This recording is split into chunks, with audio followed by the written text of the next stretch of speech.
Hey everybody, I'm Nico. And I'm TK. And that makes this X's for Podcast, your favorite comic podcast where we talk about all your favorite comics. We have a great time. You have a Or great they're not time. your favorite. Well, I mean, we're your favorite. That part's true. No matter what. We're great. We're great. And it's really funny. And I was saying this to KEVO earlier today, where I was like, wait a minute, these are called the Absolute books. This is the first time I've ever realized that when they put out the big Omni editions, they're going to be the Absolute Batman, the Absolute Superman, the Absolute Wonder Woman. Like, it's gonna be so fucking stupid in a minute.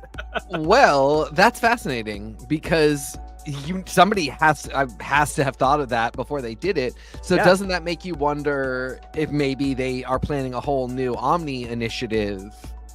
Because that would be the stupidest thing to call them ever. So they must have some kind of branding specifically, whether it's just for these or whether they want to start doing their Omnis a little different. Like, there has to be something, right?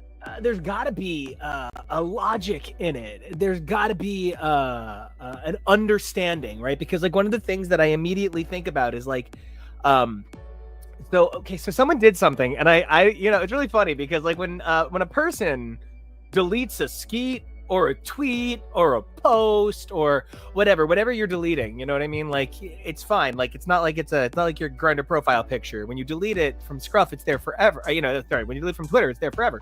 So like, I don't know if you caught the Steve Orlando delete.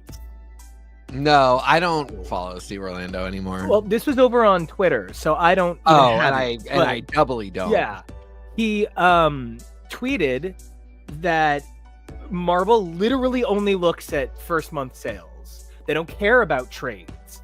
They don't care about digitals. Those factor into some other numbers, but those don't factor whether into your book is going to continue. Yeah, okay. Those don't factor into cancellations. Right. Those factor into, I would imagine, decisions to relaunch, to revitalize, to revamp. But nobody's out here counting your digital sales, which is it's so fucking funny to me because like we're primarily a digital buying market. So like, why wouldn't you care about the digital sales, the thing that has no overhead? It's just digital.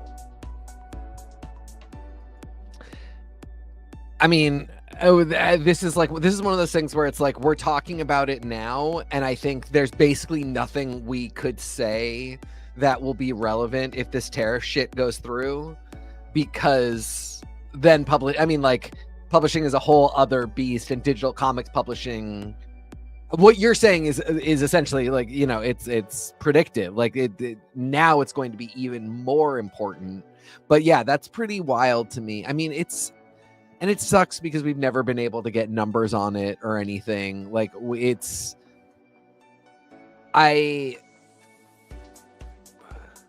the unique nature of comic fandom where it was just niche enough that you really could, if you cared enough, if you're somebody like us and you wanted to go to Comic-Con or Diamond or anybody who was giving you numbers and they were basically accurate for how many of the comics sold pretty much overall, and then you could go out to fandom and be like, hey, we specifically know what's doing well and what's not. If you guys really love the X-Men, you got to show them some love. Like, we actually have to, you became a street team, basically. You became a voluntary street team, and you could sort of talk about sales. It's a little different with movies and TV because those things have, the marketing budget is so different, and it's just kind of a whole different ballgame. Well, and for every movie and TV show, they have Nielsen's too. I mean, like but they got actors and they got actresses, right? And they have writers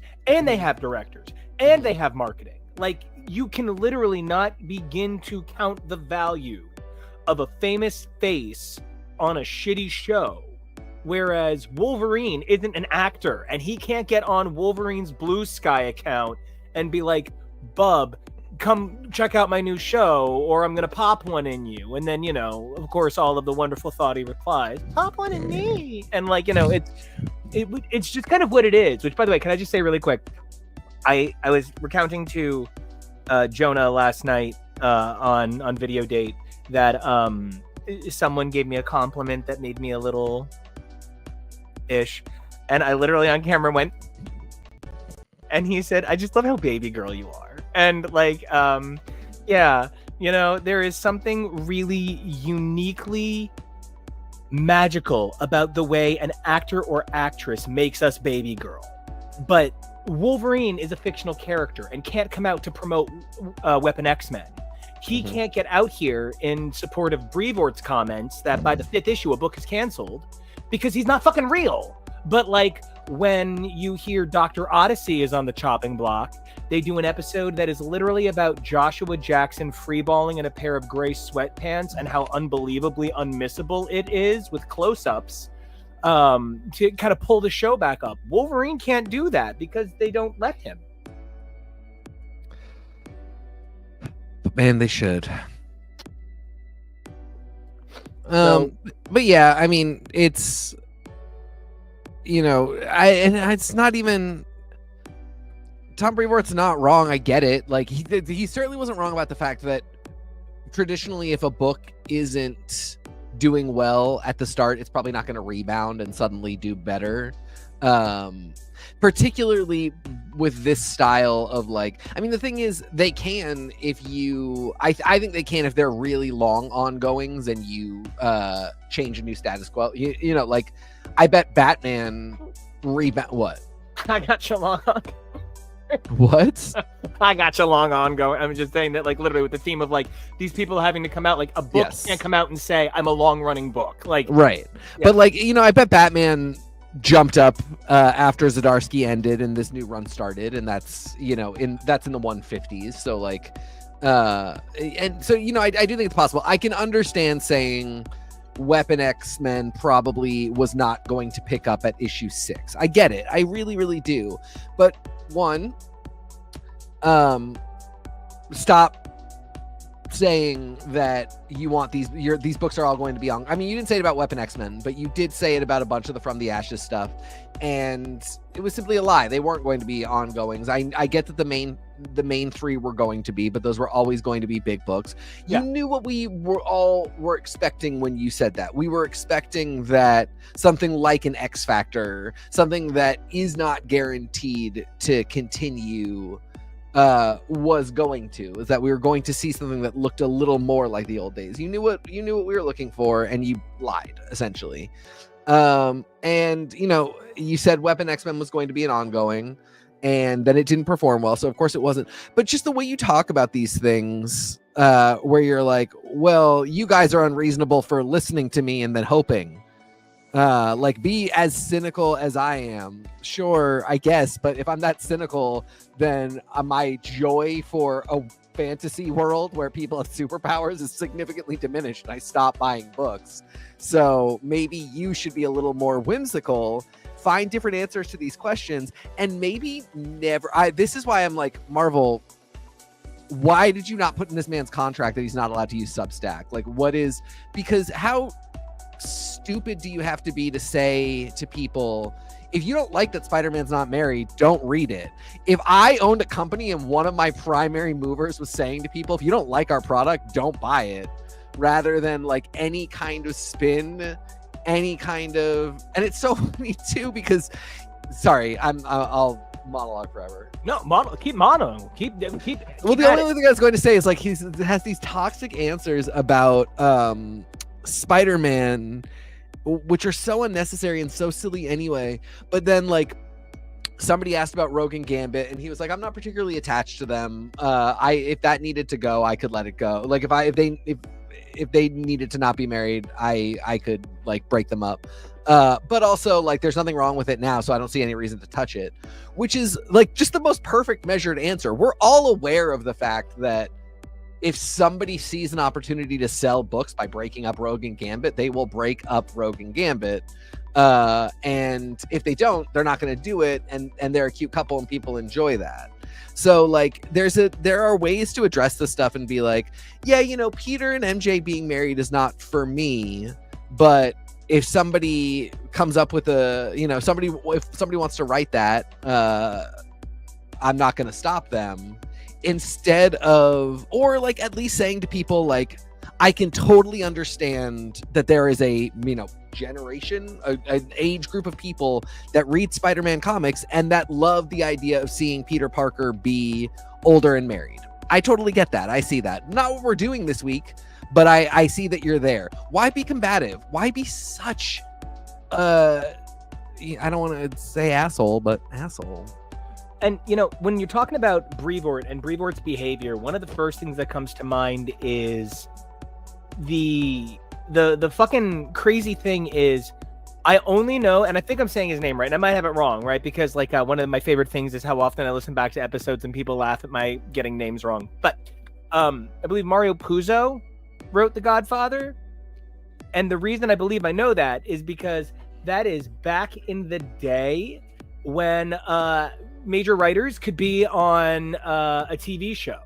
They would book Norman Mailer and Norman Reedus in the same week, and that was just that. You could book a famous writer. And I think sometimes Brevoort is going to this school of I'm an important editor, man. And he's such an important editor, man. But I really want to write 100 musicals, and I want to send them all across the country. But, that sort of Vaudeville Express doesn't exist. And although we are trying to create it, we are trying to make it. We are. And so that's the thing. It doesn't Yeah. exist right now. So we got to make it. Right. And I think Brevoort is trying to create the identity of the celebrity editor. And I'm here for it. But I don't think he's The one. Yeah, I don't think Daddy's bringing home the bacon on this one. I mean, I completely agree. And I wonder, is he creating it? Does Marvel want that? Does Marvel, the publishing company, want that from their editors? There's people and they're all women. There's people like Annalise Bissa. There's people even, to a lesser extent, Jordan D. White, because he's not my cup of tea, but I think I really see the people that like him. And I guess, there's probably people that like Brevoort. But Jordan D. White would get on the Battle of the Atom podcast and talk to those guys about, Weezer and how old he thinks Cyclops is. And I found those things both icky, not for me, but he was never I don't agree when I say how old Cyclops is. I mean I tend to see Cyclops as being older, like Peter Parker, and I feel confident about that opinion. I feel like I'm correct. And somebody I get frustrated with somebody like Jordan D. White when he says otherwise, because I don't agree, and I want to see stories that pitch toward millennials, because we're buying a lot of comics, and I believe we are buying more than Gen Z, who just didn't have them in the same way that we did. Yeah, millennials buy comics, Yeah. Gen Z buys Manga, movies, and Gen X buys sadness. Yeah, yes, exactly. So, when he says that, I get a little frustrated, but at the end of the day, I'm not holy shit, do you hate me as a reader and person who purchases your product? Do you actively want me to stop? No, I'm just oh, I don't agree with you, and I maybe find you off-putting. But then Angelique Roche, who often does podcasts, who had her own podcast, who had the Marvel Voices podcast, I absolutely love to listen to. Annalise Bissa has done some incredible interviews on other podcasts. I like an editor who's out there, who's out in the world talking about comics, even when I don't agree with them. Even with Jordan D. White, I would get angry about it because the Cyclops thing is important to me, but I can tell that's a good guy who wants me to like the books. He just has a different idea about why I might like them. Tom Brevoort, I really feel sometimes I'm just you hate us all, and I don't really know who you like. Do you only like older Gen Xers and above who are just still somehow clinging to comics? Because it's such a niche market, that's such a small slice of the market, and everybody else, you're so hostile towards just their opinions. Just the idea that they would think differently than you and would say hey, I love Peter Parker being married, not I want to fight you about it, but just I think that's cool. I really love what you're saying, because one of the things that I think we sometimes forget, right, is just to bring it back to something that I was talking about online a little bit earlier today, and that I've been talking about a lot because it's coming soon, motherfuckers, right? I've got a cabaret that I'm looking to shop for the late summer, early fall, and one of the things that I am constantly being reminded of is I can love what I love as much as I love it, but it's about making art that sells. So like, I can sit here and be shitty about the fact that I want to do 8-part round-based harmony for everything. I want to do basically I want to take Will I from Rent and make that look like something. I want that to be the magic flute of harmony, where that's a children's opera. So I really do feel like there is a market out there for what I want to make, and a market out there for what I want to do. But the market out there for what I want to do is going to be determined by the number of people that are interested. And I cannot simply say that everyone who likes Lady Gaga has to stop doing what they're doing and like what I'm doing. Stop buying that and buy what I say, which is sometimes kind of what happens with an editor a little bit, where you get into this realm of like, okay, but you don't think that works, but does it not work? Like, yeah, I mean, that's a perfect way to put it too, because you can even say like, because I'm the editor and I don't think this works, I can't push for it to be written that way because I don't have an in to edit that story because I don't think it works. I would not have the skills to shepherd that through. But I hear what you're saying, and like maybe the next guy, like there's not, well, I'm not going to be hostile about the idea. It just isn't an idea that I can work with. And I, that's a perfectly reasonable attitude to have. But thinking that there are these absolutes, or that like, again, that the hostility needs to be a part of it, that the sort of talking down to and condescending and, thinking that you're right. Again, I said it the last time when I just sort of gave up on, prefacing all of my criticisms of Brevoort and of Marvel and of any particular writer with like, oh, well, they're doing more than I am. They're better than I am. This person is like, yeah, that's all true. Like, I'm not saying like, oh, you clearly can't do this job, but the Peter principle is in effect. People do fail upwards for quite some time, especially if you are a cishet man, particularly one of a certain age where it's easy to be in the boys club, where you've staked a place for yourself. And it's, other people are doing the same. When Akira Yoshida is your editor-in-chief, it's not hard for me to believe that a Tom Brevoort can succeed with what I think are just blatantly, at this point, bad ideas and a horrible attitude. I just want to say that I do think that, your point about heterosexuals and, being able to Peter principle, I do feel like what's weird is that, like, we're capable of pointing out the elements of it, but we're never able to be like, oh, Fagman and Throbbin's nemesis is the Mad Hatter. Like, we're able to walk around the conversation, but because so many of the heroes do fit the Peter principle analogy, how, admittedly, we're making a lot of comments about how many businesses has a certain politician bankrupted before doing it to a globe, and how many times has Batman failed Gotham? Mm-hmm. And yet he's still fucking Peter principling his way into the Batmobile every night. And don't get me wrong, I would also principle Batman's Peter as much as necessary. But it is of conversation.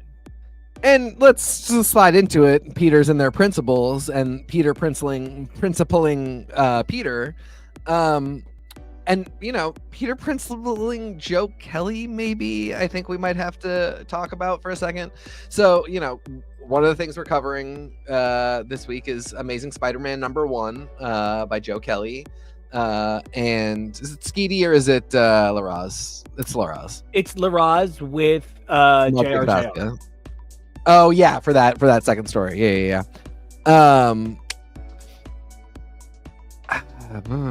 So right off the bat, a fantastic comics blog called boundingintocomics.com pointed out to me something that I saw it immediately and realized was true, but I just wouldn't have thought of because I just don't think about this ever.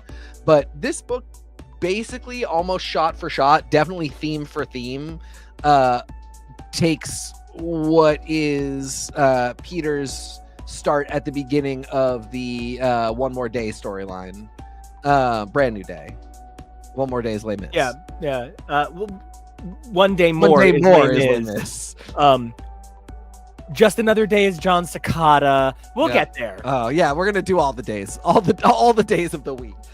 So anyway, it's the same thing, and their point is not like, oh, Joe Kelly plagiarized from Brian Michael Bendis. It's no, we do this stupid restarting thing so many times and taking Peter back to where his roots or where he began or whatever, that of course you're just gonna repeat stuff. So here we are, almost 20 years from Brand New Day, and a bunch of restarts later, and a bunch of new status quos for Peter Parker. And what we get in this first issue is, I'm Peter Parker. I'm a good guy, but I'm down on my luck, and I can't get a job. And why can't I get a job? Because I'm Spider-Man, and I can't tell anybody that I'm Spider-Man, but they're sure wondering why I'm always late to work, why I have a bruise on my face. Can you believe how tough it is for me? Aw, shucks. That was super cute.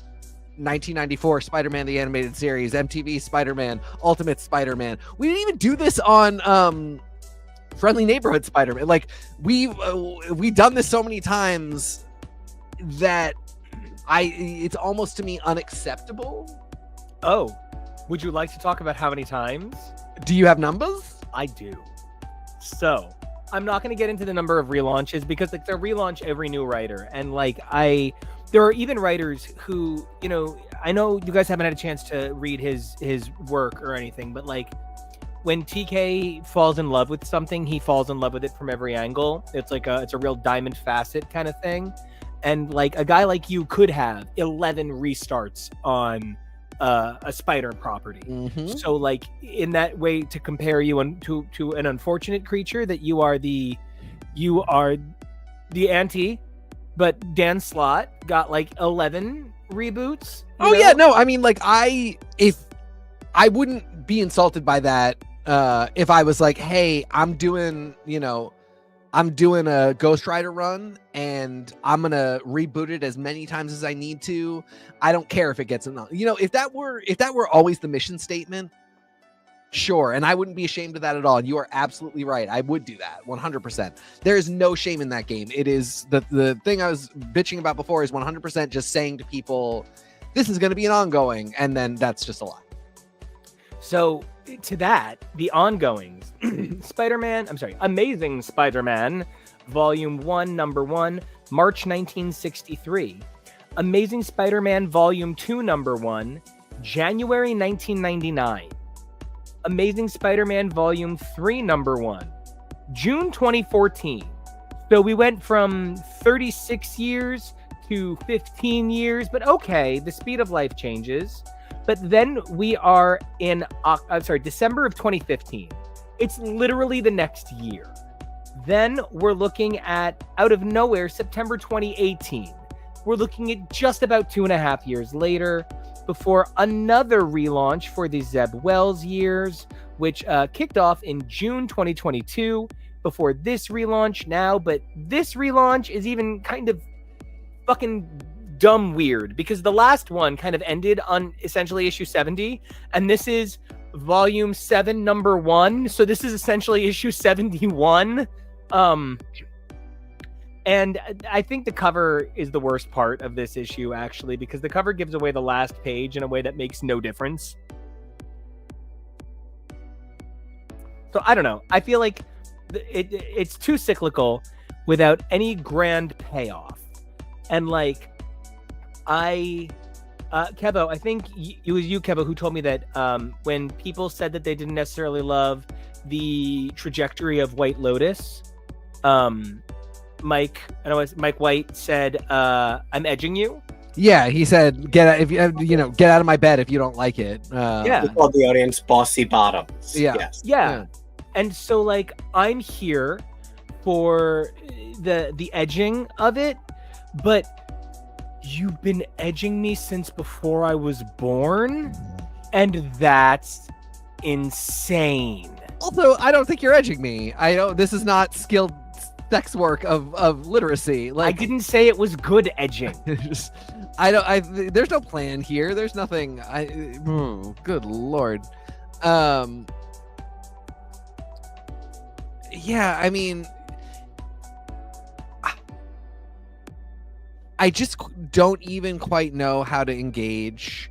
Coming off of one of the few books that got a really long ongoing run, as NICO mentioned, we ended with issue 70, but then there were some deaths in there, so it was like more than 70 issues.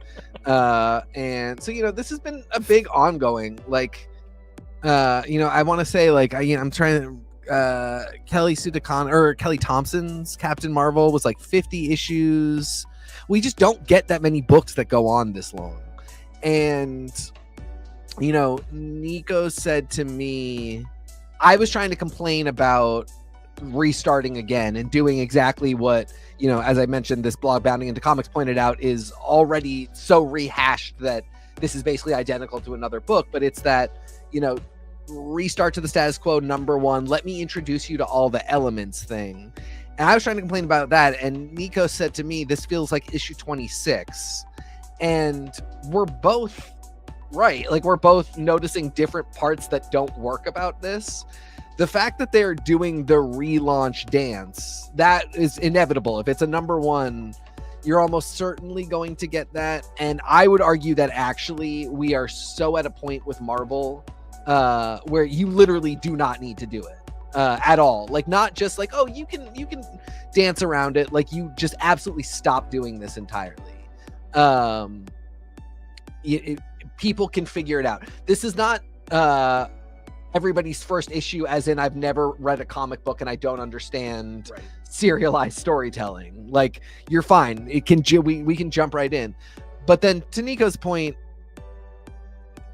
after it is done jumping right in, it takes us right to a treading water point, a sort of get ready for the stuff that happens before we get to the interesting stuff, which that's not a bad thing that serialized storytelling has that. Something we've talked about on this show is, lamenting a lack of 22 episode seasons for stuff, because of those 22 episodes, they weren't all important back in the day. I mean, there were some real filler episodes of Buffy the Vampire Slayer. There were they were not part of the season or the show's overall myth arc. They were forgettable, except for they were fun, and it was why you gathered around that week. But in a comics world where what we keep saying is like, hey, if it's 5 issues and they're not all blockbusters, selling like blockbusters, write them like blockbusters, it's a fail. We are constantly shifting between like summer blockbuster events. So if your thing is not event or event tied, what is it? Writing a book that feels like it's treading water at its first issue and feels like it's bringing you right into, an issue 26 place. That's not a strong start, just in any single way. And I love that you pointed out that it's not a strong start, because the problem isn't that for any of us, we're starting with Peter Parker. The mistake isn't that new readers... The problem is you cannot continue to feign ignorance and yet expect obedience. Like, either we know who he is, so we don't have to worry about that anymore, and we know who he is so well that we know we don't like him with Mary Jane as a married couple, or you can talk down to me this much. But like, I remember I early on in our and Jonah's relationship, we were at the gym, and there was this guy who would eventually get kicked out of the gym for referring to all of the staff as used feminine sanitary products, and would get a lifetime ban. But he one day goes over to me while I'm like at this point in my life, I'm a certified personal trainer. Like I have, the certification, and this guy comes over and he tries to give me advice. Like, you're doing it wrong. And I'm with Jonah. And he's like, almost trying to humiliate me in front of Jonah. And I'm like, well, man, I really appreciate the advice you're giving me on a completely unrelated exercise. That's not what I'm trying to do at all. But you have a good day. Don't condescend to me when you literally don't know what I'm thinking. You can't talk down to me if we're not having the same conversation. First of all, you shouldn't talk down to me, but you literally can't talk down to me if we're not having the same conversation. And I'm following Spider-Man, the corporate character that we've seen evolve 100 different ways. Don't talk to me like he is cookie cutter Spider-Man. That's for Ultimate Spider-Man. That's for Spider-Man Reign. That's for Prestige Limited Series by Chip Zdarsky, where we never pay attention to the fact that he really has trouble sticking an ending. That is not for this. Ultimately, I don't have more to say about the issue because the issue was any issue of Spider-Man. Literally any issue. The panel work was beautiful. The art was beautiful. Yeah. What was there Laraz is a great artist. Huge props. This is a Marvel overall thing, but also to Laraz for keeping Aunt May old, but finding a way to make her not look like a sad crone. There's a great in between. We don't need to de-age everybody. I absolutely get why we do it for the MCU because, for one thing, most actors are not older. You don't know how long you're going to need them. Marissa Tomei has a lot of time in the next 10 years to appear as Marissa Tomei and look like Marissa Tomei. But if you got June Squibb, I don't know that that's going to work out as well. Shout out to June Squibb. She's the shit. She's so incredibly funny. So I get why we Catherine Hahn, obviously, again, June Squibb can't be Agatha Harkness. Like we might need her again in 10 years.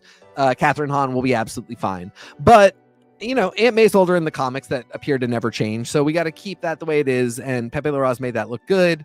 I will say, did you start going into how old is Spider-Man math after they talked about when he knew that kid? And and the reason I did is because Dylan Brock ruined everything when it comes to ages for characters. Because now I need to be really clear that if we're going to keep all of these ages, and I could believe that Eddie Brock and I got started around the same time. But otherwise, I think what you're telling me is this 43-year-old man was picking on this 22-year-old journalist, and we thought it was compelling. But so then now the problem with Peter is you want me to think this guy's young? Like the sliding time scale on Peter Parker, because then you add in Miles Morales. Yeah. So my thing is so he says it's been 15 years since I talked to you and we knew each other in middle school. So anyway, that's kind of hot. I'm here for it. Yeah. There's definitely a didn't we teach each other a jerk off thing. But I want to be like, okay, they hung out once when they were both going into their, before they went into their freshman, they didn't go to the same high school, but they hung out once. So they were, let's say 14. And it's been 15 years. Spider-Man is 29. Not ideal to me, but really, because I was also going, I was so bummed when I went back after I started doing Spider-Man math, because he does say to Aunt May specifically, remember him from middle school. Because what I was hoping was that he would say that ultimately I could say they'd known each other when they were 18, and so Spider-Man is 33. That was the math I was really hoping to get to. I know it's a bit of a 29 versus 33 isn't a huge deal, but I like the idea of Spider-Man being 33 a little bit more. Either way, even with this math, Spider-Man is a millennial. And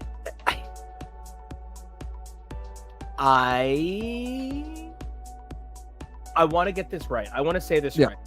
I love being just about 40.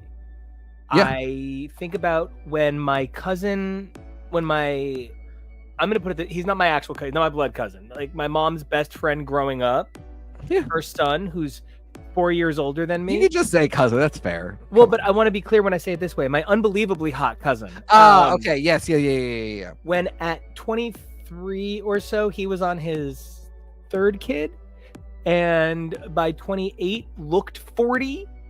I remember thinking at like 23, oh God, does that happen to everyone? And I'm not exactly saying that I'm gonna be asked to get on the commercial and go because you're worth it at the end, but I do feel like 40 now is certainly not 40 10 years ago. But what still hasn't changed is the quality of psychology that belongs to that zeitgeist. It just ages and advances, but 50-year-old Gen Xers are still behaving like that blueprint of a person. So telling me that Peter Parker is a millennial does not make him behave like a millennial. It's because Brian Michael Bendis is Brian Michael Bendis. Of course, Miles Morales inexplicably spoke Yiddish when he was first introduced, even though that doesn't really make a lot of sense for that character. You could New York it. You could New York it into existence. You could, but he spoke more Yiddish than he necessarily did Spanish. Yeah. And so it doesn't make this Latin black man Jewish because you're simply saying that's how Spider-Man talks. He's age-wise a millennial, but gosh, does it not fit with the zeitgeist of his identity? I mean, what do you would you have him be even older than that in the zeitgeist of his identity? I genuinely think he kind of reads like a Gen Xer, and he always. Yeah, I mean, I do too. I think realistically that's where the core of but like you and I'm 40, you are almost 40. We are elder millennials. My sister's born in 82, and I have another sister who's 13 years older. So one of them is entirely Gen X. One of them is so on the cusp and like just didn't end up vibing with a lot of the culture stuff of millennial. So I really think of my older sister Tyler, who's 2 years older than I am, as being Gen X, even though like millennial is supposed to start somewhere between 80 82. She really should be situated in that zone, and for like census purposes she is. But so then you have me, 85. That's on the older end of the spectrum for millennial, and a lot of that you get informed by Gen Z, and Gen Z culture becomes what raised you and what you had to look up to. I don't think most millennials, when they think of like an animated cultural touchstone, think of Aeon Flux. I was not supposed to be watching Aeon Flux when I was a kid. It was for people that it was for my sister who's 13 years older than I am, but because I had that in my house, I did watch that. That's a huge cultural touchstone for me. And so anyway, I think Peter being 33 to 40, again, I was just trying to math it up, but I don't mind the idea of him being a millennial because that makes him younger age wise and just means that this can have been happening under a shorter period of time, that we can make references to certain aspects of life that you'd be like, oh, he was a kid for that. I don't have any problem with that. But I do like, between the fact that he did so much of his character growth during the Gen X years written by Gen Xers, and that really is what put a stamp on him, and the fact that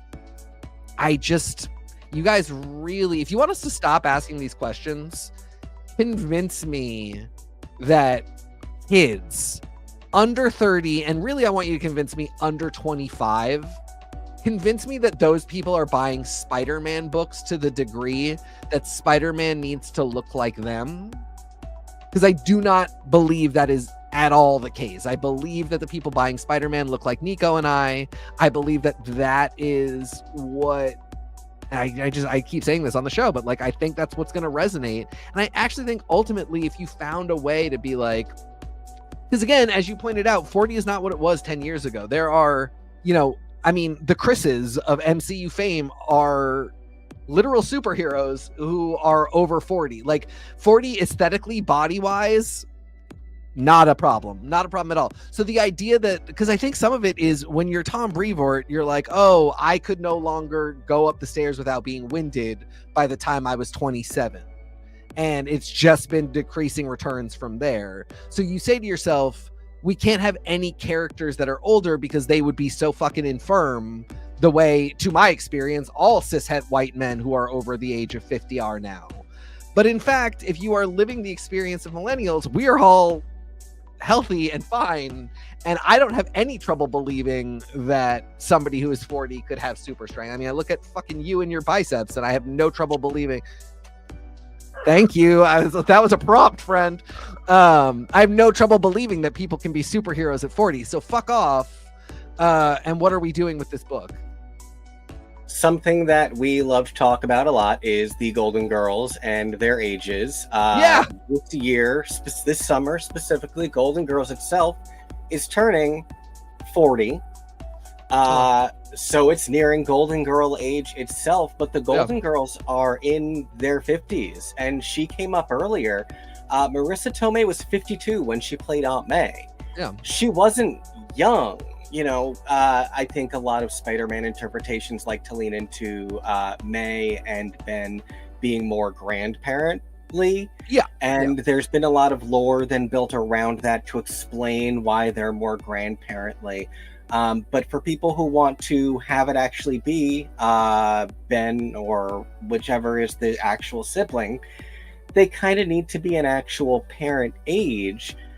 But Marissa Tomei wasn't even that excessively old, and it's just really wild. It's exactly what you're saying, how much we have changed in our perception of ages. And something I was just talking to NICO about is we have a lot of trouble updating our OS sometimes with these factors and letting reality catch up with our perception.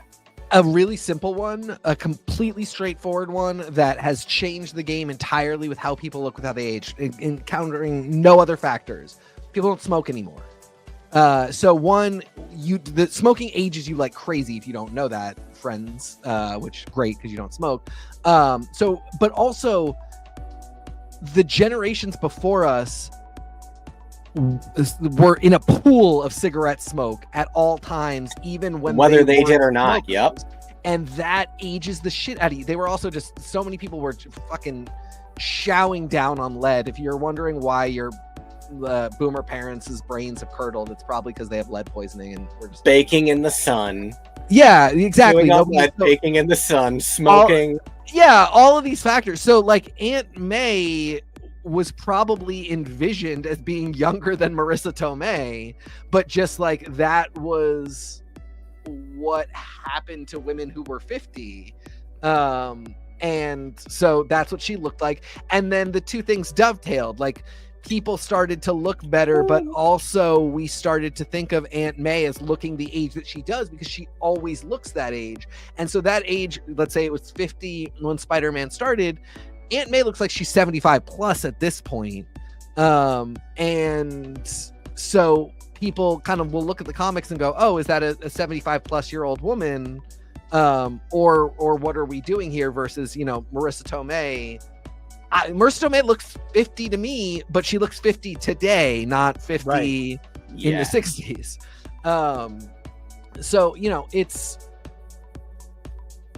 I don't know how we go in the opposite direction. I saw something talking about Big and the kid playing with the toy and hating the toy, and I was thinking about that kid's 13. He's kind of too old to be playing with toys, but kids used to be different too. That used to just be, and so things change, and we need to remember that and update our OS. Yeah. Well, speaking of letters, I'm going to give ASM number 1 V7. I'm going to give it B. It wasn't a bad issue, but it was just an okay issue. It just didn't feel like a number 1. It's a B. I liked it. I wasn't moved. Yeah, I want to go more C+. And grades are contextual for me too. In a vacuum, this is probably a little higher, but this is their you guys better justify to me why I'm reinvesting in this. You canceled it. I didn't ask you to. Doesn't do that. How do we feel about the Norman story? The Norman and how do we story, feel about adding that into this book, and that being part of the grade? Actually, I'm grading it despite the Norman story and despite the JR story. I didn't need either of those things stuck in at the end. Way to overfill an issue that already felt overfilled by concept. Yeah, that's the thing but here's the thing. Here's what it did make me think about is like Spider-Man especially could maybe use some Grey's Anatomy magic. I don't know quite how it would work, but how do you call a book Amazing Spider-Man and then maybe not have Peter Parker appear in it so much? Maybe he's just doing the narration. Here's what I got to. The Norman hook was more interesting to me than anything that happened in the pages of that issue. And it's not very interesting. Don't get me wrong. It's not super exciting, but basically nothing happens in Spider-Man. Nothing interesting happens. And in the Norman story, for one thing, it is at least tied to a bunch of significant previous events, including most of them in the last volume of Amazing Spider-Man. And two, it sets up a book to me. Like Norman, and again, it doesn't rehash anything. Norman's not sitting there going, I'm Norman Osborn. Crazy how once I was the Green Goblin, right? It really is in media res. He's at a press conference. There's a little bit of flashy backy, but it's really not offensive. It's really not condescending to the reader. And then Norman says, well, I was going to resign, but I clearly should not. I clearly need to make amends for what I'm doing for what I've done. And to me, that is a more interesting setup for a book than anything that's coming out of Spider-Man. And I just sort of thought to myself, wouldn't it be interesting if that was the book and Peter appeared in the background, or, it was called Amazing Spider-Man because Peter was out and it was, people were working dedicated to his memory. That's something that Marvel's kind of done in the past before, but like, what if it wasn't another Peter Parker book doing the same boring shit as ever? Now, I agree with everything you said insofar as did not need to be in here. Overstuffed the issue, made Peter's story more boring, made the Norman story less relevant. But for one shining second in the pages of this book, I had a moment where I was like, oh, here's an interesting kernel of something I could be more into. I do not think I will be into it in the pages of Amazing Spider-Man as a plot to come later, but I would have been interested to get the book. And I do wonder if we're going to get that kind of, I want to say multi-prong relaunch out of other titles, but like, I don't see anything on the schedule yet. I don't see other titles coming up. So, and they blew their other biggest wad already, which would have been to coordinate this with All New Venom. Which I guess I hadn't even thought about the fact that Mary Jane can't be a big deal in this book. Right. And honestly, if we're stuck suffering in this world of Mary Jane and Spider-Man can't be together and they're certainly not married, sure, we can do this Venom thing. And it does create a really clear justification for why she's not around. And one that has me not yearning for something. That was one of the curses of Zeb Wells' book. The entire time Mary Jane is vaguely both around and not around, and I'm yearning for her to be anything but what she is in that title all the way through. I want her to be both more and less significant at all times. I want her to be more and less present at all times. This just cuts her out of the equation entirely. And I think that's probably best because you guys don't seem to be able to handle having her there. And I don't think it makes her the star of her own story, because like somebody might say, oh, well, no, this puts her in the star of her own story. No, it makes her the vehicle for Venom's story. Well, there is that aspect of things too. I need to kind of dig into that a little bit more, but Well, and the only reason I say that is because the book is about Venom, and it's not even revealed that it's her until the 5th or 6th issue. Right. That's yeah. So yeah. No, I think you're. I mean, I think you're right. Yeah. I haven't read it to be like Same. you are 100% correct. And I think that's another thing too. Like again, I was saying they lost this coordinated launch. They also lost. I read issue 1, I read issue 2, and then I said, no, guys, you did the thing again. I'm not going to give you money you didn't earn. I'm not going to support your books for you because you're going to get on your Substack and say, well, if you don't read them, it's your fault that it got canceled. It's your fault that we did this cool idea with Mary Jane and then canceled the book. No, it's not, because you didn't reveal it in a way that was compelling. So I quit the book after the 2nd issue, because of course I did, because it wasn't interesting. And then you gave me the interesting hook in issue 5. And now I got to think about, do I want to go back and reread everything? Meanwhile, I've got this Spider-Man book and it feels like they ought to be somewhat connected, but they're not. In the Spider-Man book, I'm getting a Norman story that makes me want a book that doesn't even exist. So it's all just kind of all over the place. It's a C+ for me, the Amazing Spider-Man #1. I can't think of a single reason to tell you, dear reader, listener, watcher, that you should pick this up. I mean, if you already are, I hope you're enjoying it. And I'm not going to say that it's bad and that you shouldn't pick it up, but I cannot tell you that you must. So with that in mind, I feel like I'm going to keep picking up Amazing Spider-Man because it's the flagship. It's one of those books that I will always catch up on. Yeah.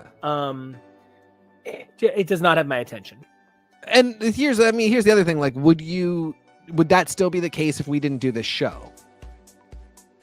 No. Yeah. I will. Same thing. I will be picking it up. Maybe not weekly. But you WEAK. Yeah, I would be very, very limp-wristedly shall I be going through the comic files. You and I will talk about Spider-Man again, like inevitably, no matter what, it's going to happen. So at some point, we will pick these up and pick this storyline up and reevaluate. We did it a few times with Amazing Spider-Man, so that it'll happen again because of this show and because our work is in critiquing and evaluating comics. If you're just a dude who reads comics, you may not ever pick this up again. And I don't think that you'd be missing out. I'm sad to say it.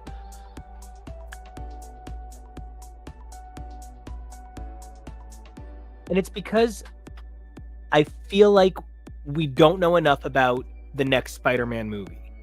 Yeah. So instead of building a Spider-Man, we're coasting a Spider-Man. Yeah. And that's kind of the opposite of the Absolute line, where I don't think they care if these lead to movies. Yeah. Because DC does not care about their canon. Like, every adaptation of Hush gets further away from it. The next one is just going to be called Shut Up, Bitch! Like, it's going to be so far from Hush. And it's like, so good. I'm fine with it. I'd love that one. Now, that one could star Keke Palmer. But I feel like we are in a position where the nature of a DC movie is, I like what I like, so I'm just going to pick from here and there, and I'm going to make a movie. And that's my James Gunn impression. And so we go into a Spider-Man comic thinking this is going to result in a new Spider-Man movie. We go into a DC comic thinking this is just going to be more fodder. Well, I would kind of say it's even not even the opposite, but you go into a Spider-Man book and you look at all the Spider-Man books that have been printed and you look what's being printed now and you say to yourself, they'll draw from some of these storylines in whatever way they're going to make the movie. Brand New Day is coming out, but we've already done a movie where Spider-Man, everybody forgets who Spider-Man is. So we're kind of doing those in reverse order, but they're all pulling from the same stuff and referencing comics in their own way. DC just does so much stuff, it's almost to the point where it's not even referencing anything. It's just flinging around character concepts. And can I add a layer to that? Because you talking about Spider-Man in the movies, and we're talking about the next Tom Holland movie. But what really snapped for me is that Spider-Man Beyond the Spider-Verse is currently not scheduled for release until after Secret Wars. It will be June 2027 when we get part 2 of the Spider-Man animated two-parter that we're stuck in the middle of. It's going to be 4 years. So that's another thing where that is probably in their frame of mind in terms of the stories that are going out. That is, the things that they tend to hitch themselves on. When you're talking about, both of these points, and TK, I really love that you are even adding this kind of like almost counterpoint. And KEVO, thank you for bringing in Secret Wars and Doomsday, because like I can't remember which is first, Secret Wars or Doomsday or my birthday or my next teeth cleaning. It's just, there's so much going on with this schedule. It's constantly moving, and my smart device thinks something is up. And so my long term here is Spider-Man will not get a new chance to reset because Spider-Man is always Spider-Man. I would like to personally thank the Flash for doing so bad. I'd like to thank Martian Manhunter for no one ever knowing what the fuck you are. And most people just kind of shrug at Green Lantern that don't make this show. So I'm grateful. When we're talking about this absolute line, I feel like the magic of this absolute line was giving me 3 self-contained books where, like, heretofore, you could have read 20 books and you'd be completely caught up on the universe. The threat of a comic universe is exponential increase at the rate of desire. So, like, people want more characters. So, because now the desired rate is Superman, Batman, Wonder Woman, Flash, Green Lantern, Martian Manhunter. Now, instead of getting 3 books a month, you're going to get 6. And then the next wave, you're going to get 9. And this isn't going to stop because the desire for these books increases by the limited number of them. As the number increases, the desire will decrease, but the number of ordered books will remain advanced. So this is a major turning point. Were all 3 of these books great? Yeah. But the fact that there were 3 more of them is literally the problem with them. Yeah. I mean, it's one of those things where it's like, we knew this was coming. I just remember sitting on your porch while hot older boyfriend grilled us hot dogs and pulling up the announcements from Comic-Con where we were getting these. Of course I get it. Like, you made a new universe. It's the absolute universe. You want to do more stories in it. I do get it. I don't think it has to be bad in and of itself, but you can see the flood coming. The 6 books isn't really a problem for me, but as you said, like, it will increase by the rate of desire. I think, that also sounds like an incredible hair metal song, but it is just true. Like, oh, you'll keep buying these? Okay, we'll keep making them. Did you guys say you wanted Absolute Deadman? Okay, you're getting it now. No, nobody actually said that. We were fine with Absolute Flash, but now we're 16 books in. So you can see where one of many potential problems is already showing some green poking out of the ground, and I'm not quite sure where we go from here, how we can cap it. But you are right, these were all good. I feel like sometimes I'm aware of the fact that my tolerance for an enjoyment of DC stuff and my thinking that it's better than Marvel stuff is actually coming from the fact that I'm not a DC veteran and that I'm not like my annoyance with Marvel is that I've been through it all so many times, and I'm very annoyed with them for putting me through it again. And with DC, I just haven't. And so a lot of the times I'm like, is this actually better, or do I just not know the context for why it is in no way better? No, which is it, Abe? Like, it Yeah, really well, conversation, because you and I are two very different fans, and then there's 10,000 more that are Right. totally different. So your point, just, you know, that look was meant to say, and his point. so, you know, something that we've talked about with the Ultimate Universe is like, you know, whatever, these books are good. I see how, you know, Ultimate Spider-Man is living in the New York that the Ultimates will sometimes visit before they, you know, all teleport away to their remote location. But something that we complained about was kind of like, Peach Momoko's book is amazing. I sort of can't see how it's in the universe with the rest of these books. And as we got to like issue, I want to say like maybe 9 or 10 even, you finally saw a couple things that were like, oh, Viper is in Ultimate X-Men, and she is one of the people in Maker's Council. So you can see how like this book is just sort of isolated to Japan, but you can technically see how it's connected, even though I still don't really feel that connection.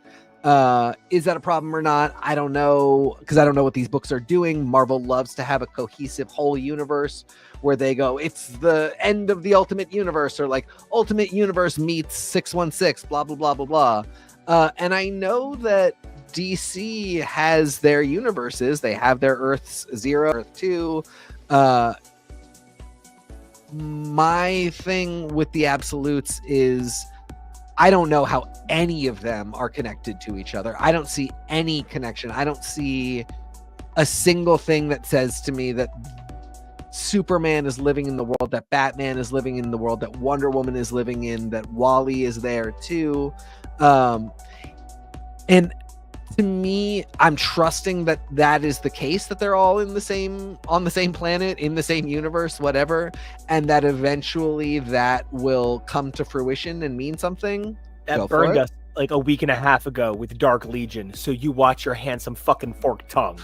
What happened in Dark Legion? We assumed we were all on the same Earth. Oh, yeah, exactly. Exactly. We all thought, it's going to turn out with the Ultimate Universe that they're in like micro universes. I actually thought they are all like, I've assumed, I don't want to use like a rings metaphor, but I've almost assumed this is like Darkseid is wearing 10 lantern rings, and each one of them is a separate universe, and each one of these is in a ring.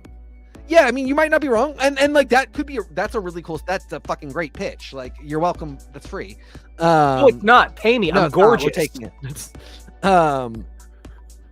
That's, you know, so I don't quite know what's going on. And with Marvel, I think immediately I would be annoyed, and immediately I would be able to point to it and say, like, I have no idea, and it's bad, and you guys are doing it wrong. With DC, I feel like I'm being forgiving because I don't know enough to know that they should be doing better. And I don't know if this is better or worse. I will say the fact that the uncertainty is feels a little bit more creative and not due to poor storytelling, is something worth noting. But yeah, here we are. We've had 3 more books, and I still just like the only thing is, I don't know what I'm looking at for what Absolute is. And the problem is, I love what Absolute is, and I love what it isn't. You know, it's weird because I feel like I am an iterative person, and I often changed my name growing up. And the longest I've ever been anyone, I've been NICO. I've probably been NICO since about 24 years old. You know, before that I was Nicholas, and it was very dignified. And then I was Playful MJ before that, and I was Nick before that. But you know, my sister, I was always NICO, and no matter what, I was always NICO Doodle to my sister. And so my sister has called me since I am 12 years old NICO Doodle. So that has been a huge part of my identity and my name, and it's always been this kernel that ran through me, right? And then one day KEVO was like, but what do you want to be called? And I'm like, I would really probably like to be called NICO. That is the name that fits my heart, you know, my soul. And he was like, okay, then that's what you are. And we will make everybody call you that, period. an identity was born, and I finally got to be me, right? One of the things about superheroes is both sides of that exist. You might believe you feel like you understand who Green Lantern is, but until the right person wears the ring, you don't connect in that way. It's not really Green Lantern. It's a creature by the wrong name. And then you reach a point where, and I'm purposely kind of avoiding the trans analogy because I feel like trans authors and trans critics can make that much more beautifully and eloquently than I can, though I know that is there, and I don't mean to diminish that or take that away from people who do also feel like the world is a mask for them that they have to wear to exist in society, right? But then, the other side of it is there are characters who transform identities and go through multiple iterations of what they wear. They're this name, then that name, then this name, then that name.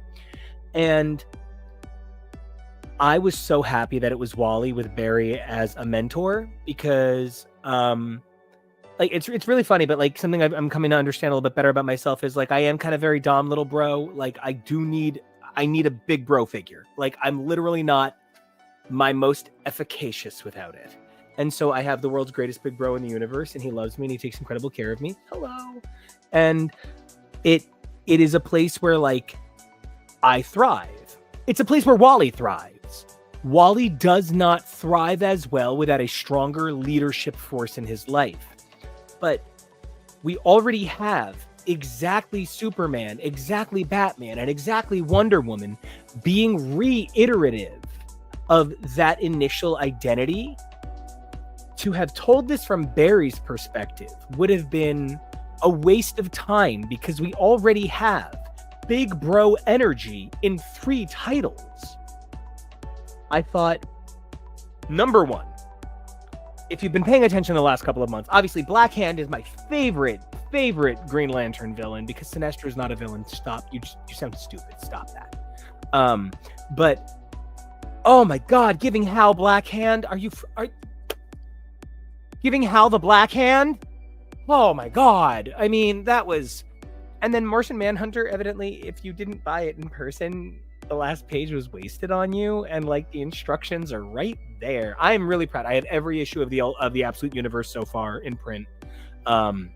I'm so proud to be collecting this to sell it on eBay, and I am so excited to be putting my money where my mouth is to sell it on eBay, and to make sure that I am getting out there and giving money to Zap Comics and the Geekery, and make sure that I am patronizing them and then patronizing eBay. So I would love to know how you feel about the main characters, the protagonists, as they were. Is that what those are? I mean, as they were, because like I actually don't think we really got to know the protagonist of Green Lantern. We really only got to understand the antagonist, which is a little weird. But okay, and I'm not sure that everybody we met in Martian Manhunter is even real to be the leads, but they were definitely the protagonists. Like it was. It was a weird set of issues, man.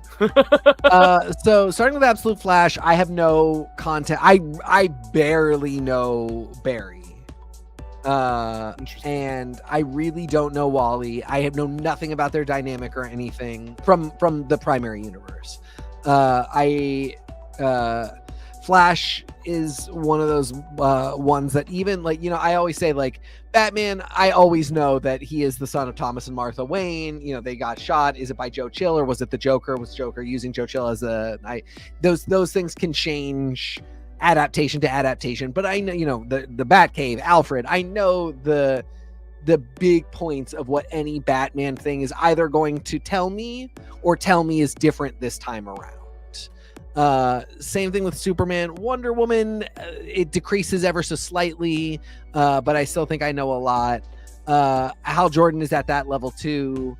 So that's like Batman A tier. I know all of the basics.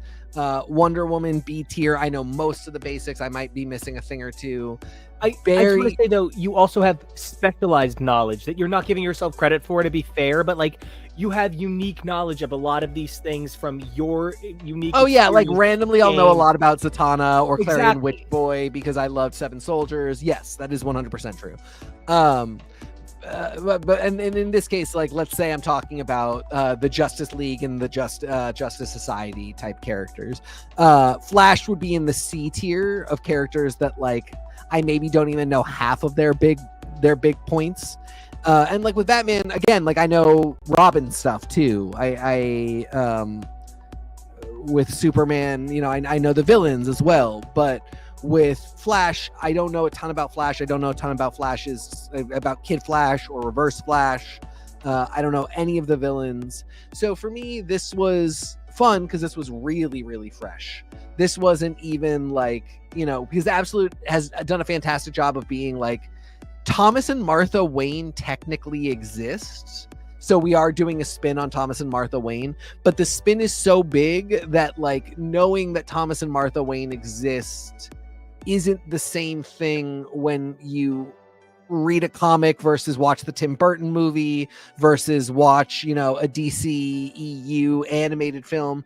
In all three, a fucking Six Flags where there's going to be a Martha and Thomas story on the wall of the attraction. Right. Yeah. Like you'll walk into the roller coaster and it'll have their grave site there or something like that. All of those things, like, you know, those are all going to be relatively consistent. With this, Thomas and Martha Wayne exist, but there's no, you don't know anything about them. And one of them is still alive. So it's just an entirely different thing.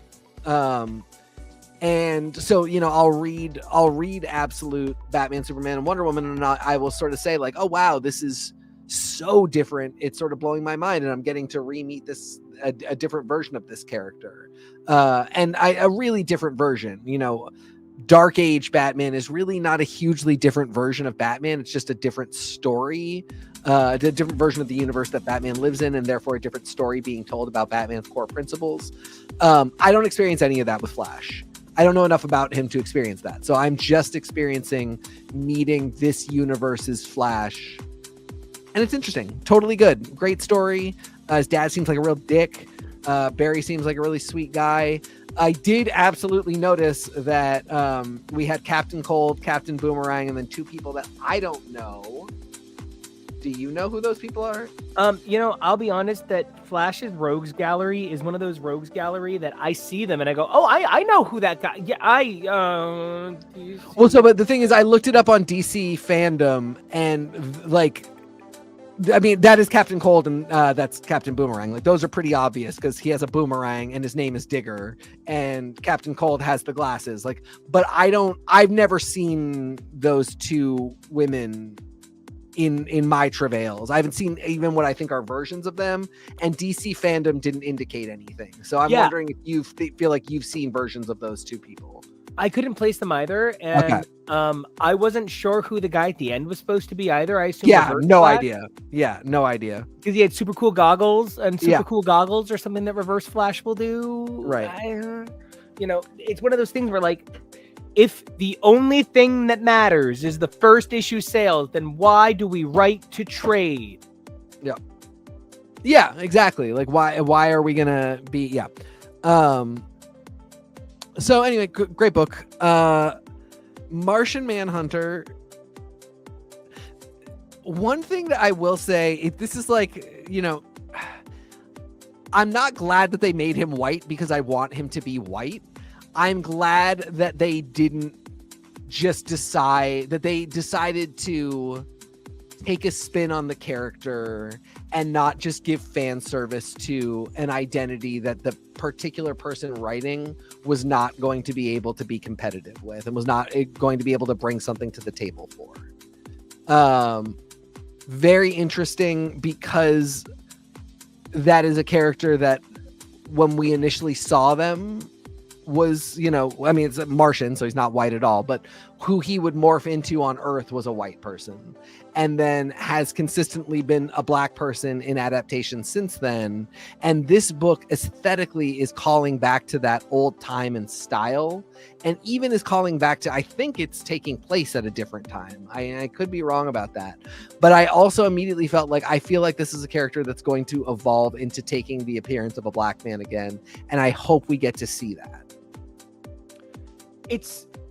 it's sometimes tough because like as a Greek leaning Latin also and Irish also gentleman, that's kind of like my three branches were Greek, Cuban, and Irish.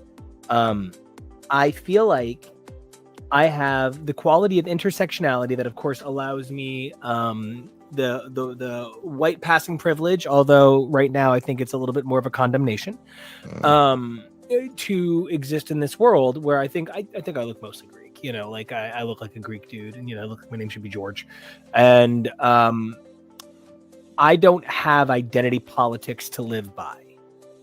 When I tell people I'm Latin, I kind of mostly get, "Are you sure?" And then we move on, right? But when I am faced with all Latin characters are aliens, I tried explaining Mouse to Richard today. It didn't go well. He kept being like, "But why are?" Please understand that Rich, hot older boyfriend, is Israeli, and he kept being like, "But why are all the mice Jews?" And I kept being like, "No, everyone is mice." And he kept being like, "But is it because why?" And I'm like, "It's the storytelling device." And he kept being like, "But I don't think I get. I think I have to read it to understand because I don't really comics." When you try to explain to people that you show difference through difference, it can sometimes read unfairly. To have a Martian identify as a black man can say that we often identify people of non-white races as foreign to as alien, as foreign to the experience. And when that is spoken from a place of true experience and spoken by a voice of a minority status, the experience is marvelous, right? But when it's spoken by somebody hopefully doing their best, it can sometimes get that Leah Williams X Factor 10 effect. And Andrew, I do know specifically that is why it was there. But as an Israeli man who survived his whole life with these stereotypes, he didn't necessarily take kindly to it initially. And there's Art Spiegelman wrote and drew it, and he was like, "Well, that helps a little." So, and thank you. You really you nailed part of the point, which is like when it's not a writer of experience. I don't want anybody to think that I was like, I'm glad that Martian Manhunter is white. Of course. But I was happy to see that. I mean, it's coming up all over the Ultimate Universe, or all over the Absolute Universe. This is the same thing of like, I would rather that a woman be writing Wonder Woman. I would rather that, as so far as I know, we still don't have a woman announced writing anything here. I maybe, if Absolute Green Lantern is going to have a black woman as the primary protagonist, I would maybe like for a black woman to be writing it. But so it wasn't as though I was like, I'm really happy that a white person is writing this book and wrote a white character into it. It was more that partway through reading this book and remembering that the John Jones that I know is typically depicted as a black man and is also voiced by Carl Lumley. That, oh wait, no, it's not Carl Lumley, is it? Carl Lumley is Jon Stewart. You're sneezing or coughing, so you can't tell me, but we're gonna find out in a little bit. I was sneezing, so I couldn't tell you. It's so weird. I thought that Jon Stewart was replaced by Trevor Noah. Haha! Oh, you and the things you say. No, and I mean, your point is taken really well. I hadn't even considered that somebody might have taken your words to mean something different. I immediately thought it because I was like, I'm out here announcing that I'm glad that Martian Manhunter is white, but like, it really is like, I'm glad that the context aligns with what I feel like are correct values in the very narrow context of what's happening in the book, because even outside of that, as I have said, I still would like more diversity in the writers of this book, and then maybe they would have written a different thing. That said, gorgeous psychedelic art by Javier Rodriguez, who we just saw on Zatanna Bring Down the House. And it's so good. maybe overwhelms a book if the book is going to be a thing. I don't know what this book is going to be yet, but visually there was so much happening and it was going to such a psychedelic place that it's either going to be a very well finessed ballet to have this ever integrate with the rest of the universe, to ever have this interact with other characters, to ever see this Martian Manhunter anywhere else but in the pages of this book, or it's going to feel like this was a fever dream that was never quite real for the context of Martian Manhunter in the Ultimate Universe, or in the Absolute Universe. I really loved your use of it kind of overwhelms the book a little bit. I think this is primed to be like Absolute versus a DC fighting game where it's like the Absolute version of a character versus anyone. And like, there'll be like regular Green Lantern, and then it'll be Gotham by Gaslight Batman, it'll be Red Sun Superman, etc. But like the other thing this kind of did was it made me feel really bad, but it turns out this isn't Dennis Camp. It's not important everyone gets to play because Ultimates doesn't get to play. Dennis Camp is writing Ultimates and Absolute Martian Manhunter, and to compare them is to compare one of the unfortunate weakest books in the line to one of the strongest books in the line. And I feel Ultimates reads weaker for his incredible performance here on Absolute Martian Manhunter. Yeah, and I wanna just shit on editorial because they get paid to stand in front of these things, and they're not editing that much. So I'm just gonna do it because this is where we are. I do think that it is possible that the reason Ultimates feel so much weaker has more to do with how Camp is being limited and the constraints that he has to write that ultimate story, where DC is maybe letting him get very expansive with it. I also think that, it is partially about the pairing of writer and artist. I really do wonder sometimes about, I'm sure that thought is put into pairing people, but I do wonder sometimes if they do like kind of screen tests. And, if it is ever determined that two people just aren't a good fit, and how that would affect something like, timing, because you got to get people on these books quickly. But it just feels like, Camp and Rodriguez are really in sync on this book. And it's creating something, like I said, I think ultimately it could be a problem for Martian Manhunter in the rest of the Absolute Universe. It is not a problem for this book. This book is so gorgeous. It's so cool. That overwhelming factor is for the higher brain, next level ideas of where this could go and what the Absolute Universe could be. But it's not in the book itself. And meanwhile, everything just feels really pedestrian by comparison about Ultimates. And pedestrian is the right word. Yeah. I did not know who Black Hand was until last week when you sent me pictures of Black Hand because you really like Black Hand. And between then and now, I forgot who Black Hand was. They also, they're not like, oh no, the villainous Black Hand has showed up. Hal Jordan just has a black hand. And it wants to suck all the life out of everything because it's death. Yeah. So I sort of missed that for a hot minute. I got to it eventually, but I don't know. This was a great first issue. Again, really good artist and writer pairing. As I was saying, Ewing is the other one where I'm just like, maybe we don't just let Al Ewing do whatever he wants in a way that like, he got to write a lot of really great Storm, and he clearly loves the character so much, but he is also not a black woman. And so like, even though I think he has the best of intentions, and I don't even necessarily think this is up for people of color and black people to say, not for me to say. And I know some black people online who have responded incredibly well to Ewing's Storm, and have no problem with her. But like, when's a black woman gonna be writing Storm? Long term, for realsies, when is a black woman going to write this? Is this Joe? Yeah. Okay, but they don't ever say her name, right? So, okay. Here we Let go. me tell you. Yeah. I'm starting to lose my patience with this. Like, Yeah. I keep talking about it right now. I'm working pretty heavily on a libretto.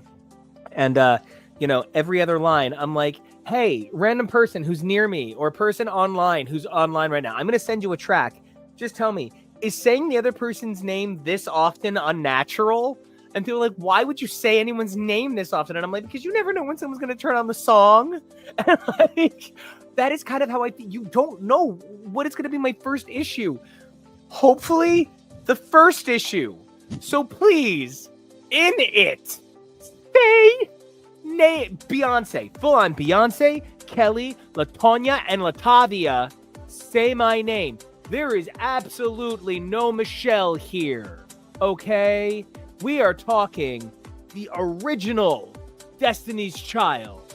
So say my name by all means, and say their names.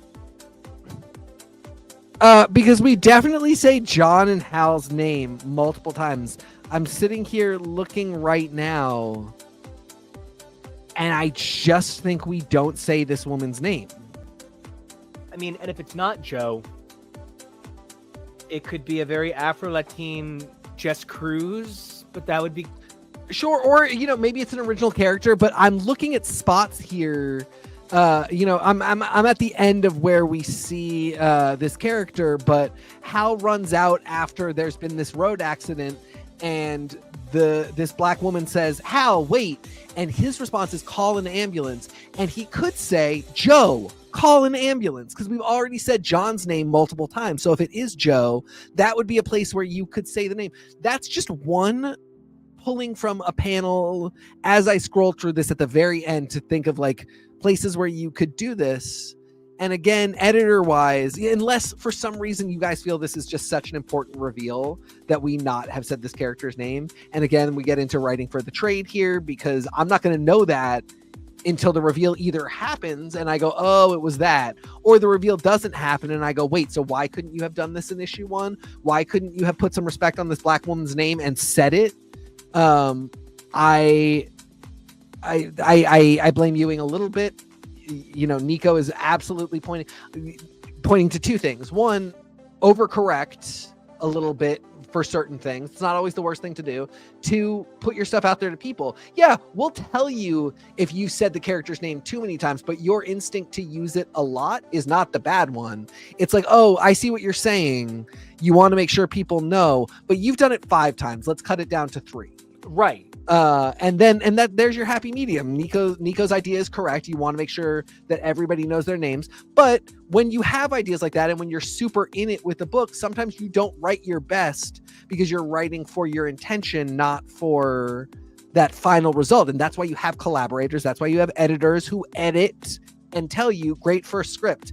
Here's notes. Now we do second pass. And so often with both Marvel and DC, it feels like people submitted not even just their rough draft, but what they went and edited themselves.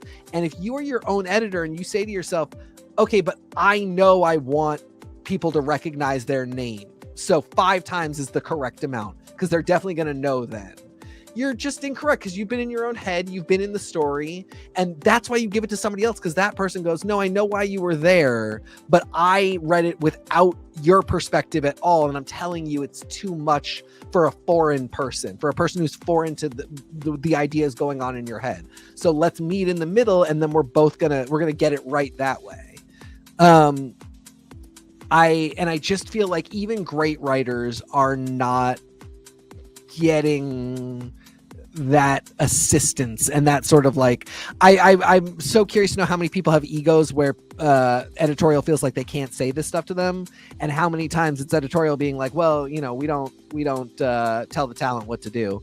But either way, it could have happened here. But I do want to say Janoy Lindsay, an incredible artist who I did not really know before this, and now I'm just absolutely obsessed with. And that is one of those things where, like, we see so often that Marvel is like, the young guns. And when you then look at that list of young guns, these amazing artists, they're so new. They're so new. No, they're not. They're not young. They're 57, and they've been doing the same work for 40 years. And you only just decided to give them credit now, right? I feel like books like an Absolute, that's the time to break somebody like that into the big game. That's a chance to give somebody the opportunity. Because when you put someone vaguely untested on a book, like I was at a convention last weekend where we had an amazing panel. So excited to get to be a part of it. We got to talk about queer youth media and how important it is. And we got to be up there with some amazing people. And that was Awesome Con in DC. And when I was there, Philip Kennedy Johnson was there. And I realized I just didn't have any of my Green Lantern War Journal to get signed.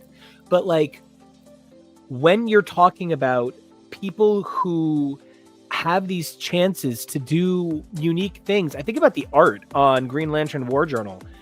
That art was crazy. And that was not the kind of art you can put on Green Lantern, the main title. One of the things that I've enjoyed so much about the chances they've taken on the art on the Absolute line is it's not stuff you could put on the mainstream DC title. You know, this is some boutique shit. And, you know, I am excited to occasionally read the Rose Apothecary of comics as opposed to the Walgreens. You know what I mean? Yes, I do know what you mean. I think that's a great way to put it. Yeah, and I mean, I don't know, like, Janoy Lindsay is one of those ones where I'm like, this could go either way. Like, this could definitely be a mainline title, but I love Javier Rodriguez. I can see how it would be very tough to put him on standard Batman, Superman, Wonder Woman, just in the main universe. But as a sort of like boutique artist, absolutely incredible. And I could be wrong too. Like I'm sure there's concepts for how that would work, but I see a little bit where you'd be like, oh, that's going to be so signature that doing like a Zdarsky run with this signature a look at all times might be a little tough. But then you have somebody like Janoy Lindsay who it's not that I couldn't see this easily slotting into mainline style and house style and house art and like a main book. It's more like, what a way to feature somebody a little bit less known and a little bit less popular, to give them one of the flagship ultimate or absolute titles right at the start, to let them be the sort of aesthetic deciding voice for how we're introduced to these new versions of the characters. And they do it so well. The sort of like enormous white border that they do around all of their pages, in a way that everything feels really contained isn't the right word, but there's an intimacy to it that feels like I pulled up just to be sure I really had this like vision in my head correct, but I pulled up an Ultimate Superman or an Absolute Superman. I keep saying Ultimate, Jesus. I keep writing Superman. Absolutely. Like absolutely crucial. So please don't worry. I pulled up an Absolute Superman just to compare it to, and there are times where literally there is no border. And I mean, the art takes up the whole page, and that's great. That's beautiful. Splash pages, all of it, so good. But somebody who is really containing their stuff sometimes, I don't know, there's something about it. I will also say, I think from a really practical perspective, it is going to print smaller format a lot better. And I think that's something we're seeing DC and Marvel, but mostly DC move to. DC did that line of like specialty major arcs. Right. Marvel's doing them too. I think everybody wants to print a little bit smaller because who's got the space? Yeah. And also I think it's familiar to manga buyers. But yeah, I mean, overall, there was all three of these. I think they're all A minuses to me. I think A- B+. I don't think I can really justify a grade outside of either of those. But in that same way, I don't think I can give anything an A. Like the closest for me would probably be Martian Manhunter. But yeah, I think that's true. I feel like Martian Manhunter maybe suffered just a little bit for, but actually defuck syndrome. Like just a few too many incidental questions, not really brought to a clear place. But I would like to, since we just wrapped grades, I do want to get your opinion on something briefly before the show wraps up. Please. We are both big old gamer boys, and that's of course with a Y and an I respectively. And so we are sitting upon the precipice of Rivals Season 2. And, one of the things I love about the community that has really built up through the last couple of years, through, the death of X Twitter, the rebirth of social media in places like Blue Sky, but moreover than anything, creating microcosmic communities as necessary. Seeing the reaction to Rivals Season 2 has been like really fun, really refreshing, really exciting.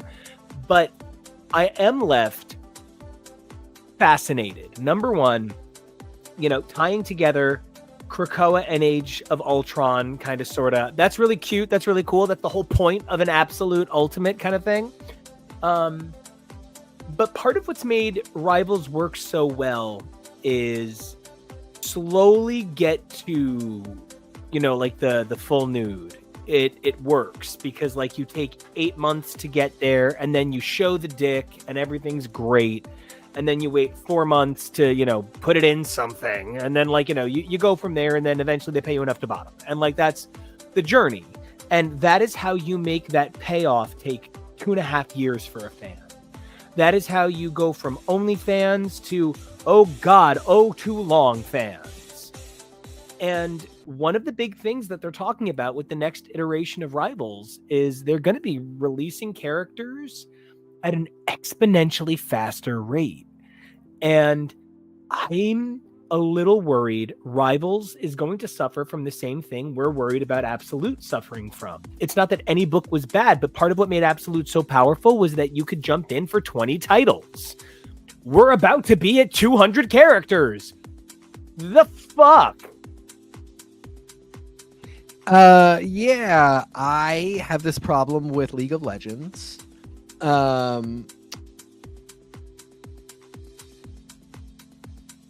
League of Legends requires juggling a bunch more factors that are important for me to know, such that it feels overwhelming to get into it, pick a character, know everything that I need to know, and start to understand the mechanics of how I can choose a character effectively to do something in the game, to be a good player in the game.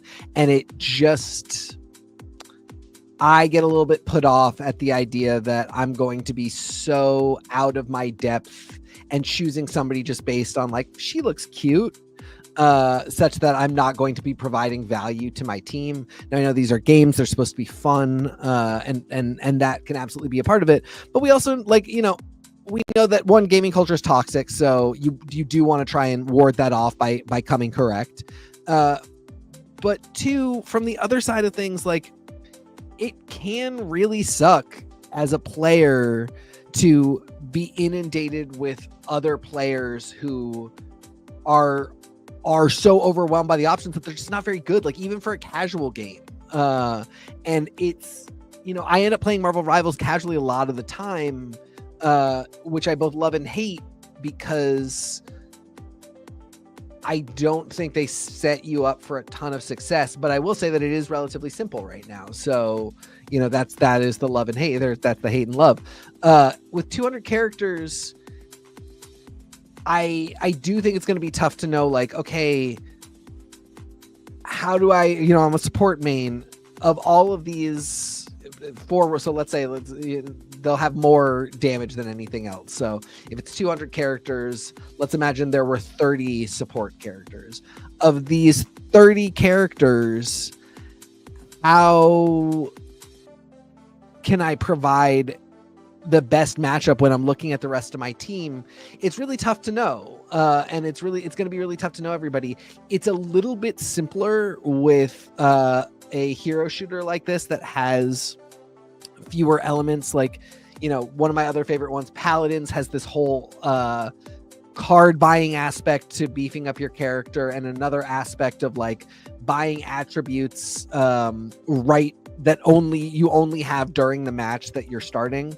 So you have these two really big factors that come into play that various characters that you have it'll be different for them. And Paladins has a ton of characters, but nowhere near as many as Marvel Rivals could have. And Marvel Rivals doesn't have any of those additional factors. So at the very least, it's really straightforward. And I feel like it could go okay. I do know that people are going to love having all the choices and having such like a tailored identity towards some of their mains. But yeah, I definitely worry that it could be too much. I might be really interested in an alternating, like we just wipe out the whole current cast, put in all new ones, and we kind of alternate who gets to be in the game. You know, the idea of limited availability characters, how would you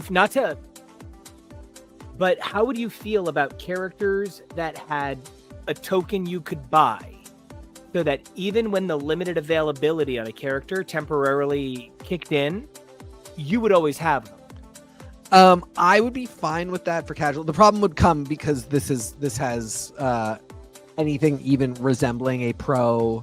The problem would be that that would become pay to play, because if whether you were pro or amateur or wherever, you could buy into getting a character that for the meta was really overpowered, or was a better character, and other people couldn't necessarily do that. So you could never be allowed to do that in any kind of pro play or any kind of paid, like if you were getting, if you were in a league or anything. For casual, I have no problem with it. I just know, I know in general just how gamers respond. It wouldn't go over well. It's so weird, because the one thing that I have definitely noticed is it doesn't have to go over well for gamers to put all of their money into it and make it become 100%. Yeah, I hate this, but I am going to buy. Oh, and I'm the worst. I'm like, oh, how many covers? Well, all right. How many different stores get a unique version of that vinyl? So I have to buy that weird Tori Amos live vinyl 19 times to get all of the fucking colors, like a bag of Skittles. Big Skittles. Record store day is Saturday. Yeah, it is. I guess you and I can just like wait on the phone together. Yeah, we'll go to our various record stores. I'm nervous that mine aren't going to have it. Like, I'm going to go to the wrong one and they're not going to have it, and then by the time I go to the other store, it's going to be sold out. I called in advance. Will they tell you? Mine told me that they ordered it. Okay. I wonder if Bull Moose will tell me. So I'm gonna. That's why I'm getting online there. Cool. But dude, I had a great episode. Like, I don't think I've ever had a bad episode of talking comics with you. I've had bad episodes of shit, but like I don't think you and I have ever had like I'm walking away upset. I felt like we were really locked in. I felt like we both really our heads are in the right place. I love this shirt. It's a good day. Great day. It's a great day, and I love the idea that what we do here grows and has legs. Not to like get numbersy, but like our podcast feeds are kind of up, which means people are listening, new listeners, and we love having you. Everything we do gets kind of reposted across multiple socials. So whether you check us out in the podcast form of our drag race coverage over in HTML, or you're checking us out in podcast coverage for X's for Podcast, or you're over here on YouTube on our main feed for X's for Show, me, TK, Kevo, Jonah, Tori, and more. We have got so much great shit coming your way. We can't wait to bring more to you. We love doing this, and we love doing it for you multiple times a week. So check out all of those social medias. Kevo was always so amazing about dropping some stuff in the chat. And Andrew, just because you said you love the shirt, I'm just gonna just for like a quick second, right. It's a cute shirt, so I can do the peck pop, right? But anyway, I'm really grateful for the fact that whatever this show chooses to do, people kind of come with us, and I've been pouring over some data to try and like put stuff together for the show, and it's been so great redeveloping the show with you every time we're ready to see comics change and be part of that change. And I think maybe the happiest I've ever been with this show is where we're at now, even if the comics aren't the happiest I've ever been. And I'm really grateful that this thing never stops evolving. Yeah, and we won't stop evolving with it. Right? So, Kevo, you run this thing. It is so great the way you keep it all move-a-loovin'. So, if everybody wants to find out more about your concordance engine, where can everybody check you out? You can check that out on the socials at KEVO Really. That's KEVOREALLY. Love it. So excited. And speaking of things that get me so excited, TK, whether it's us covering games, our upcoming audio podcast feed, talking about amazing, audio dramas, whether it's talking comics, Drag Race, more, or just getting to be with you, making this show with you is amazing. So if people want to be all up on, where can they find? That's at TK Accidental on all your socials. What about you, Nico? You guys can find me at Nico Action on all your socials. Somebody was like, what's your Marvel rivals? I want to add you. And I was like, let me look it up. Right. Never mind. Nico Action on everything. NICOACTION. If you guys want to check out my music, NICOACTIONMUSIC. If you guys want to check out more about the show, like I said, HTML, X is for podcast, X is for show. Like, comment, subscribe. We love you. 3 things you guys can do for yourselves, though. Number 1, please stay safe. Crazy world out there. Number 2, please be brave. We love who you are. Number 3, speaking of who you are, evolve daily. Who you were yesterday is incredible. Who you are today is amazing. But who you are tomorrow, that is the absolute dream. And so until we are ultimately there, we'll see you.